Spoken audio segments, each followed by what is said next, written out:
Alohida xizmatlar veb-saytimizga joylab qo'yganmiz. Buni ham aytib o'tishim juda ham kerak. Shuning uchun biroz kirib o'tish juda ham zo'r. Webcore Solutions Azizbek Virtual App deb yozsangiz, mening xizmatlar veb-saytim kelib chiqadi. Developerman, lekin hali ishlatilganim yo'q, chunki hali 13 yoshman va 16-18 yoshimda albatta biror bir kompaniyaga kirishni maqsad qilganman.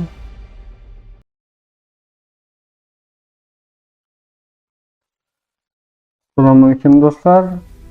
Azizbek Abdullayev kanalimizda uzoq tanaffusdan so'ng qaytdik va endi 15 minutdan ortiq formatdagi videolarimizni yuklashni boshlaymiz.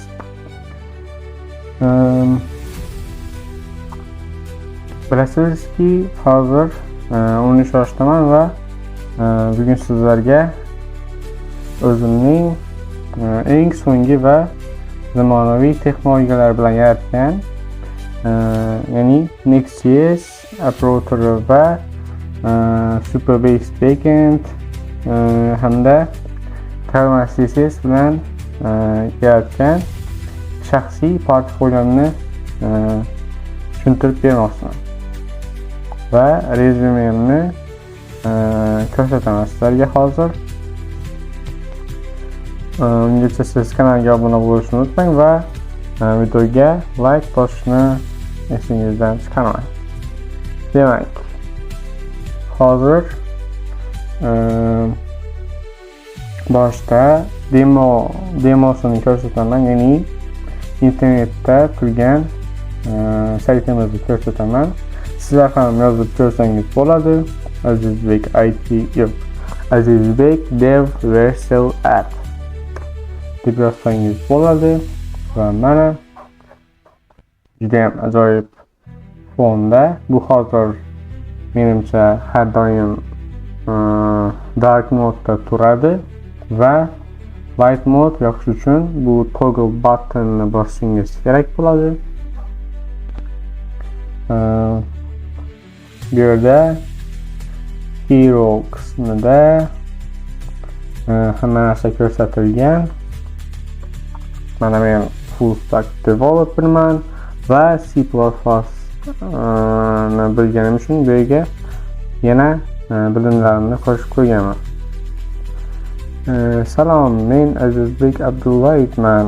Yuqori unumdorligiga va web va mobil ilova yaratish hamda tajribamni ulash bilan shug'ullanaman deb bu yerda hero'da paragraf yozib qo'yganman.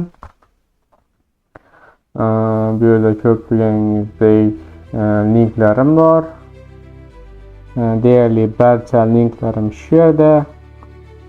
GitHub linklarim bor. GitHub akkauntim linki bor. Bu yerda 58 ta loyiham turibdi.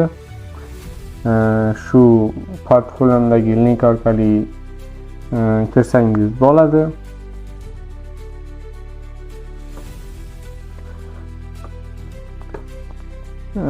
Rezyumemni bu yerdan yuklab olishingiz mumkin.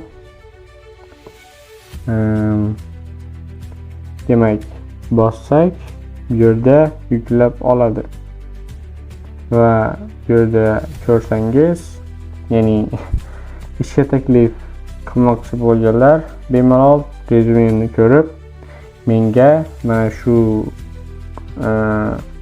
raqam orqali qo'ng'iroq qilsangiz bo'ladi yoki men bilan LinkedIndan ham bog'lansangiz bo'ladi. Mana rezyumem, yangi rezyumem bu. Experience front-end full stack developer aspiring introduction degani. Hozir full stack ishlarni olib boryapman, ya'ni full stack darajasidaman hozir, ya'ni present developed and deployed responsive web interfaces using HTML, CSS and JavaScript. HTML, CSS, JavaScript orqali moslashuvchan web interfeyslar yaratganman va deploy qilganman. Va bu yerda ba'zi projektlarim yozilgan. Bular hali eng kattalari deya olmayman. Bularning hammasi boshlang'ich loyihalarim. Bu yerda GitHub'im orqali barcha loyihalarimni ko'rsangiz bo'ladi bemalol.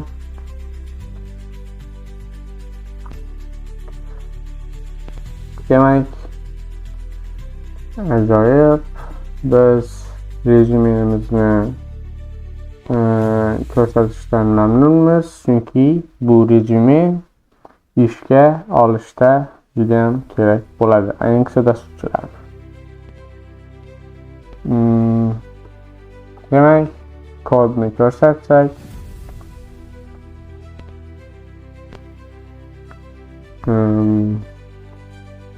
bu yerda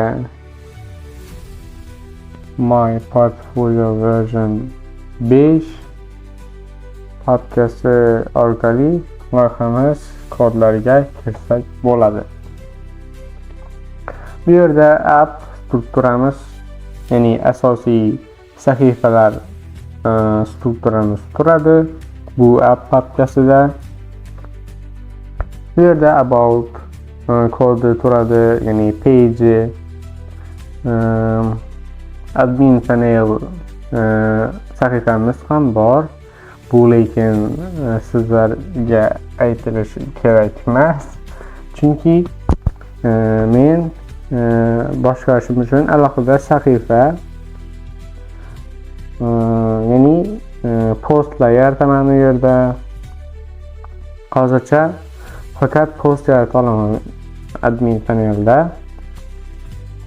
Bu yerda blog sahifasi, bu yerda loading animatsiyasi ham bor. Bu yerda o'zingiz ko'rishingiz mumkin. Masalan, blogga o'tsam, bu yerda animatsiyasi bor, loading degan, va shuncha blog qo'yganman hozircha. Oxirgi marta avgustni 10-sanasida qo'ygan ekanman. Endi hozir 28-avgust bo'lsa, tez orada yangi blog qo'yaman. U yerda hali yangi featurelar qo'shishim kerak bu portfoliyomga. Blog sahifasida bu yerda ko'pda yangidek animatsiyalar bo'ldi hozir va like'lar ham ishlayapti, views ham ishlayapti. Bu yerda boshqa tilda o'qish funksiyasi tez orada qo'shiladi. Bu yerda ayniqsa komment yozsangiz bo'ladi. Afsuski hozir sal muammolar borligi ko'rinib turibdi. Mehmon sifatida kirsangiz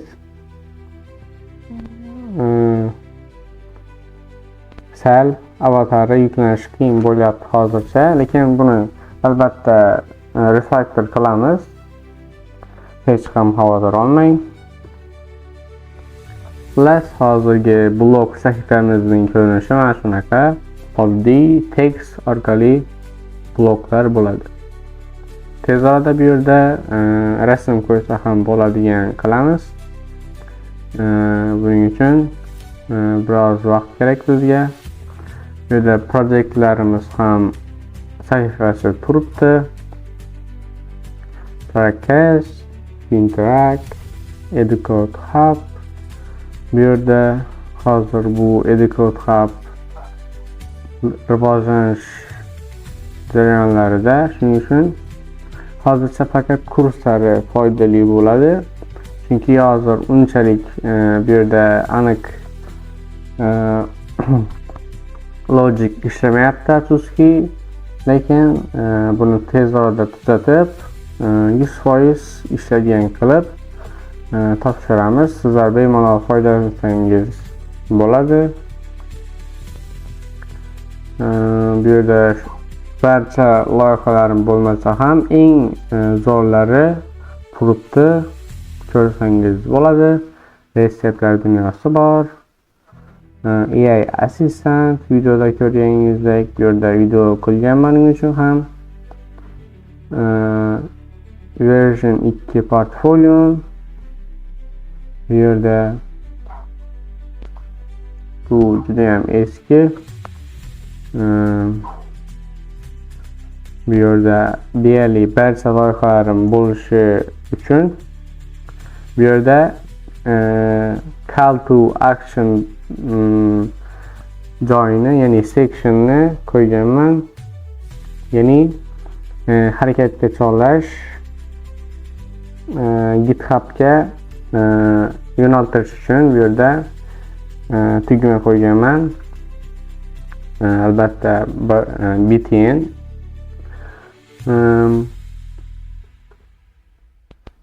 plus ko'rib turganingizdek portfoliomiz juda ham ajoyib tarzda shakllandi. Bemalol mana shu linkimiz orqali kirsangiz va ko'rsangiz bo'ladi. Va kontaktda biz Forms Free orqali, bu yerda Forms Free sayt orqali, ya'ni xizmat orqali biz xabarlaringizni qabul qila olamiz. Bu yerda masalan yozsangiz, ismingizni yozasiz, emailingizni kiritasiz va loyiha taklifingiz yoki xabar yozsangiz bo'ladi. Salom deb yozsak, masalan send message qilsak, bu yerda til ham o'zgaradi, juda ham ajoyib turibdi bu yerda. Xabarni yuborsak, mana bu yerda yuborilgan xabar chiqadi va bu yerga mening portfolio forumimga keladi. Mana bu yerda turibdi. Men Shahzodbekman, birga loyiha qilaylik. Albatta Shahzodbek do'stimiz bilan loyiha qilamiz tez orada. Mayli. Plus portfoliomiz yangilanganidan juda ham xursandman va endi mana shu portfoliomizni asosiy qilib belgilaymiz. LinkedIn'imizda ham ko'rib turganingizdek portfoliomizni joylashtirganmiz.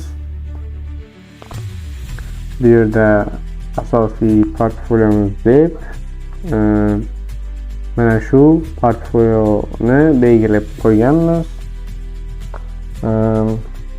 Plus shunaqa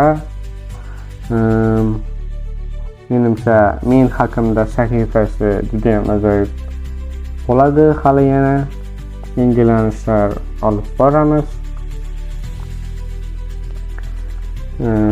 Bu yerda mening tajribam yozib qo'ygan. Hozir full stack developerman. Lekin hali ishga kirganim yo'q, chunki hali 13 yoshman va 16-18 yoshlarimda albatta biror bir kompaniyaga kirishni maqsad qilganman. Shuning uchun bu yerga hali kompaniya nomi yo'q, lekin asosiy tajribalarim yozilgan. Bu yerda biladigan texnologiyalarim yozilgan. Next.js, bu portfoliomiz Next.js'ga yaratilgan. Next.js'ni ham o'rganyapman, shuni ham kiritib qo'ydim. Chunki yana o'zgartirish menimcha kerak bo'lmasligi uchun qo'shib qo'ygan yaxshi. Va Linuxni ham ancha bilaman. Ko'rib turganingizdek Linux muhitimdaman va terminal asoslarini ham IT Parkda bizga o'rgatishgan. Shuning uchun xizmatlarimiz ham bor bu yerda. Full stack web dasturlash xizmatlarimiz, mobil ilova berish xizmatimiz va Telegram botlar yaratish xizmatimiz turibdi. Buni o'zi alohida xizmatlar veb-saytimizga joylab qo'yganmiz.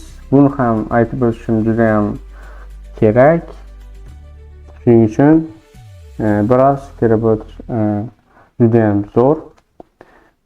Webcore Solutions Azizbek Virtual App deb yozsangiz, mening xizmatlar veb-saytim kelib chiqadi. Xizmatlaringiz bo'lsa, bu yerda tariflarimiz, ya'ni xizmatlarimiz bor. Plus